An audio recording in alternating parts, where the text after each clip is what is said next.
Namaste. Om Shakti Namah Shivaya. Tantric esoteric practice in Todala Tantra. The Todala Tantra belongs to the corpus of Tantric scriptures that make up the mantra marga or mantra path. The term mantra marga means the entire Tantric paradigm of ritual worship and meditation. Every mantra possesses a paradigmical ritual system of its own, a pattern that has become more or less fixed, with variation to fit the relevant mantra and its deity, as well as a performance intended application. Mantra marga is followed by Tantric practitioners for two broadly defined purposes: liberation from the bondage of the endless transmigration, samsara, or rewards such as supernatural power and achievements, mukti and bhukti respectively, and simultaneously. The Todala Tantra is more concerned with mukti and hence does not deal with the esoteric worship of any Mahavidyas, other than the first three, Kali, Tara and Sundari. Seekers of mukti are more respected than seekers of power and achievement. Also the latter are held in awe and are much sought after by lay devotees for personal gain, such as protection from disease and misfortune, and destroying enemies. The four important constituents in such esoteric tantric worship are the preliminaries, invocation, ritual service and conclusion. Preliminaries. First, the divine is represented by esoteric formulas, hand gestures, mudras, symbols of the deity worshipped mainly on a diagram yantra, and sometimes an image and a picture full of water. Second, the practitioner sadhaka must have been properly initiated by a competent sectarian guru.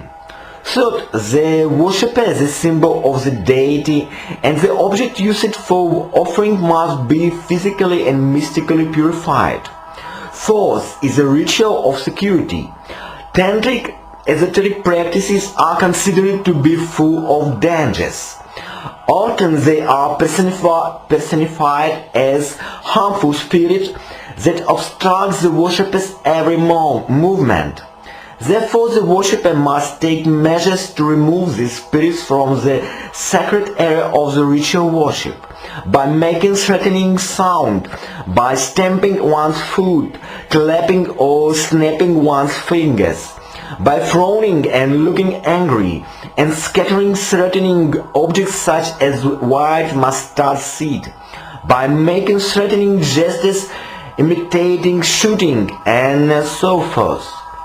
The fifth, and perhaps the most important preliminary rite is called nyasa. This means the installation limb by limb of the sacred mantras, which are the some manifestation of the divine, under the material body of the worshipper, thus replacing the mundane body of the worshipper with the sacred body. The same installation is performed under the deity's symbol for the same purpose.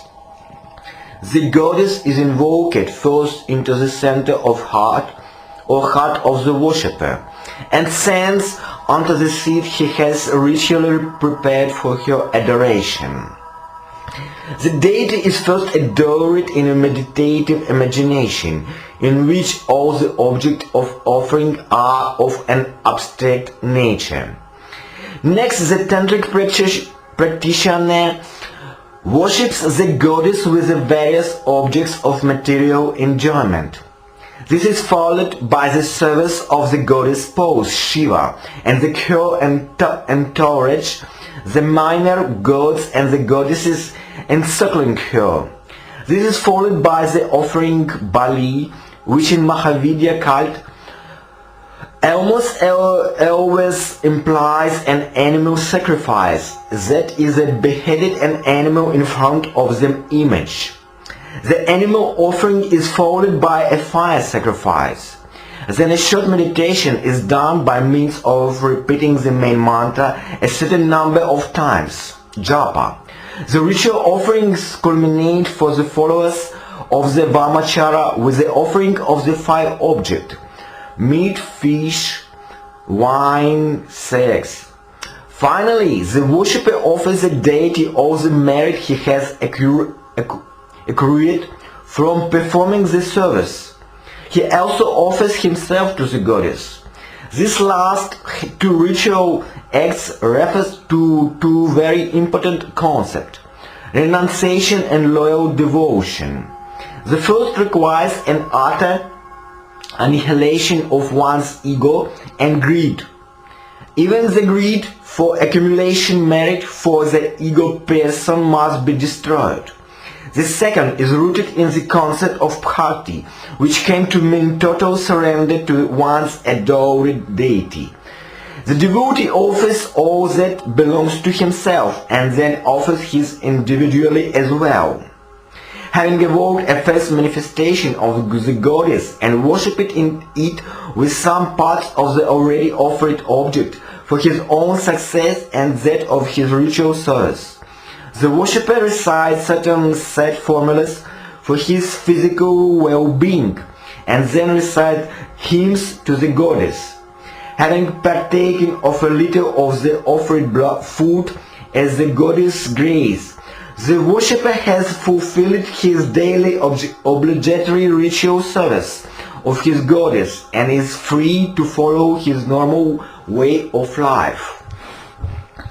The Todala Tantra does not discuss tantric initiation, and indeed it does not discuss any theological concept at all. It starts by describing the procedure for the ritual worship of Kali. The first ritual act is to worship one's Guru mentally. The Guru is identified with the supreme deity Kali when she is united with Shiva immediately prior to her creation. This text is meant for experienced tantric practitioners who are versed in the tantric meditation on the Kundalini, the contracted and innate form of the creatrix goddess Kali, as she remains immanent in every creature. The aim of tantric meditation is to arouse the Kundalini by means of breath control, pranayama, and one-pointed meditation, dhyana, on the practitioner's deity, who when awakening longs to unite with Shiva and swiftly flies upwards through the innermost passage of the practitioner's yogic body, which contains 6 spiritual centers. At the top of this passage, just above the practitioner's body, the creating goddess is united with Shiva, and this divine area, transcending the creation at a point prior to creation, is imagined as a sphere or a lotus with countless petals, Sahasrara chakra. This united yet differentiated stance of the supreme goddess and Shiva is what the tantric practitioners endeavors to understand and identify with. This liberation because is transcendent creation. The practitioner's guru is already liberated and is thus one with these two in one divinity. Even before the practitioner actually leaves his bed, he performs the Kundalini meditation on his guru while repeating his name, declaring his total submission to him. Only then does he start his daily obligatory ritual acts. The next important ritual is the purification of the practitioner's material body, which is composed of 5 cosmic elements, Bhuta Shuddhi. This is again a form of meditation. The practitioner meditates on each of the 5 ontological elements, starting with the element of solidity S and ending with the ether undefined space. He eliminates each element by dissolving it into the element preceding it. Thus, in his imagination, he contracts the entire differentiated creation in its microcosmic form, arriving at the center of the countless petaled lotus circle, where the energy of the goddess burns away the impurities of his microcosm, eliminating any residual elements. Saturated and rejuvenated by the nectar produced by the coitus of the divine couple, the macrocosm is recreated, pure and consubstantial with the divine. The import of such daily meditative rites as Bhuta Shuddhi is to repeat the process of internalization of the theological explanation of salvation as a direct experience of one's true identity with Vidya, non-dual pure awareness, which in turn is about the Supreme Goddess Kali in her transcendental form. After this renewed confirmation of his consubstantiality with Kali, the practitioner can replace his purified mundane body with a divine personality, that is Vidya, through the rite of Nyasa. In this rite, the mantras and their sonic source, Matrika, the letters of Sanskrit alphabet, are the most important concept. Mantras are the sonic forms of their deities, just as the image are their visual forms. The mantras of Kali and Tara are therefore considered to be the mantra bodies of the two goddesses. The Todala Tantra explains the concept of the goddess mantra, psychic, in its 6th chapter. It is a tantric custom to analyze the mantra of deity in several components. The most important part is the seed or bija mantra. Mahavidyas like Kali or Tara have several such seeds, one of which is considered to be chief. The seed is the essence of a mantra. After the seeds comes the name of the deity. As a complete mantra is a sentence. The name is either inflected as evocative or is declined in the dative when it is followed by the term namas, which means obeisance. Conventionally, formulas known as Vidyas are considered to be of feminine gender, which requires them to end in swaha. But in the case of the mantras found in the Todala Tantra, several seed mantras are often inserted before the word swaha. It is interesting to note that this word is used for offering Vedic oblations and is mythologized as the name of the fire god Agni's spouse. However, a practitioner receives his personal esoteric mantra from his guru, who is knowing the initiate's special disposition, chooses a specific variant of his chosen deity. This then becomes the initiated practitioner's main or mula mantra. The main mantra, which is considered the full physical form of its deity, is divided in 6 main limbs, angas. These are the heart, the head, the tuft of hair, the eyes, the weapon, and the armored torso. These 6 limbs symbolize the deity's entire body. In the rite of Nyasa, the worshipper first invests his hands and fingers with sacred formulas and then invests his 6 limbs with the same parts of his main mantra. Because the Supreme Goddess is wax speech, the worshipper uses the Matrika mantra for some specific Nyasa, since that is Goddess' primordial manifestation.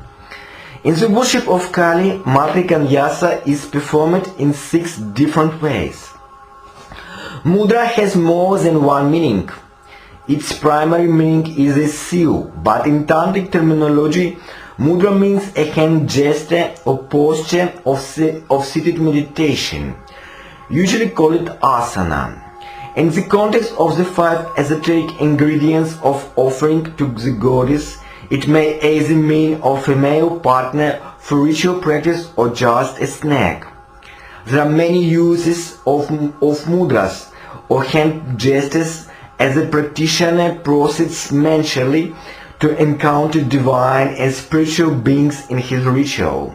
All action at this stage are accompanied by miming, and often they are so graphic that it is easy to understand the meaning. For instance, for the dhyana or envisaging of the deity, the worshipper utters the deity's mantra of her iconography while acting out in gestures the deity's special attributes. Thus, while uttering Kalika's dhyana mantra, Om Hrim Shim Krim Parameshwari Kaliki Swaha, you seated on a corpse of first appearance with a terrifying teeth, who bestows desired object on her devotees, who laughs at the time, who has 3 eyes, hold in her hands a skull and a sword, whose hair is untied and tongue is lolling out incessantly, drinking the blood of the asuras, demons. One should envisage you, O goddess, as having 4 arms, whose other 2 hands gestures fulfillment of the devotee's wishes and who promises protection. That death gestures with the fingers graphically symbolize the attribute described in that mantra. This is called the Yoni, Putini, Vara, Abhaya, Khadga and other mudras.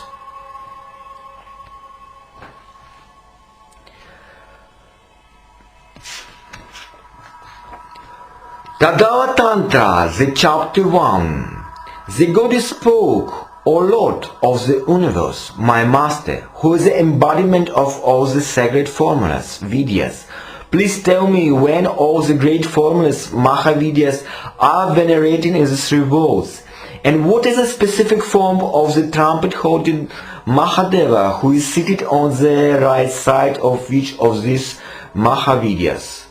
O Lord, please enumerate this 4 to me. Sri Shiva spoke, Listen, O beautiful and blessed one.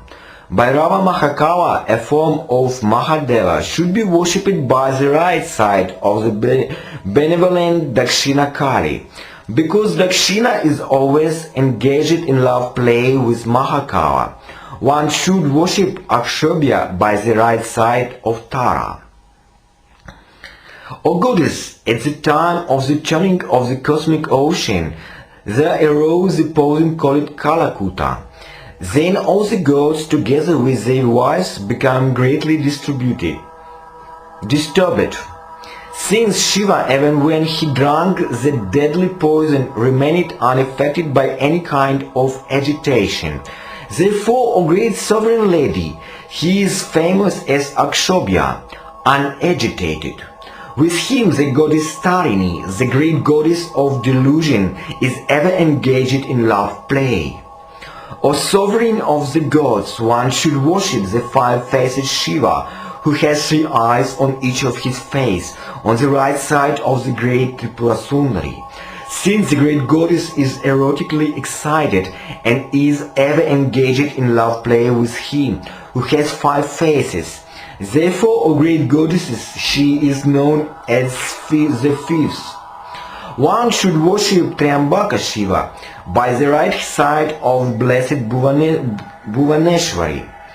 Shiva is called Triambaka, associated with 3 mothers, because he makes love to the primeval sovereign goddess of the creation in heaven as and the nether region Patala. Accordingly, he, Shiva, is renowned for being always united with Shakti, is venerated in all the Tantras. One should with great care worship Shiva, called Dakshinamurti, by the right side of Bhairavi. He is indeed the same as the 5 faces Sadashiva. One should worship Shiva as a headless trunk, Kabandha, by the right side of Chinnamasta, the beheaded goddess. He who does tantric ritual worship of Kabandha Shiva certainly becomes a lot of all tantric perfection, Siddhi. Dhumavati, the great Vidya, is manifest in the form of a widow, hence there is no form of Shiva by her side. The one-faced great Rudra, the fierce one, is worshipped by the right-hand side of Bhagamukhi. He is famed as a annihilator, performing the contraction of the creation. By Matanga's right side, one should worship Matanga Shiva. He indeed is the Dakshinamurti, who is in the form of universal bliss. A worshipper, Sadhaka, should worship Sadashiva in the form of Mahavishnu, by Kamala's right side, O great sovereign goddess. There is no doubt that he would achieve perfection, Siddhi. By the right side of Annapurna, a Sadhaka should worship the great sovereign god Shiva, the bestower of great liberation, Moksha, who is manifest Brahman and who possesses 10 faces. He should carefully worship Shiva as Narada, by the right side of Durga. The syllable Na stands for the creator, and the syllable Da always represents the protector, because the syllable Ra symbolizes the destroyer Narada. It is held to represent the great god Shiva, who creates, sustains and destroys the universe. For all other Vidyas, the seer Rishi of the Vidya mentioned in the formula is indeed her the Vidya Shakti's husband, and should be worshipped by her right side. Om Hrim Shrim Krim Parameshwari Kali Ki Svaha. Om Hrim.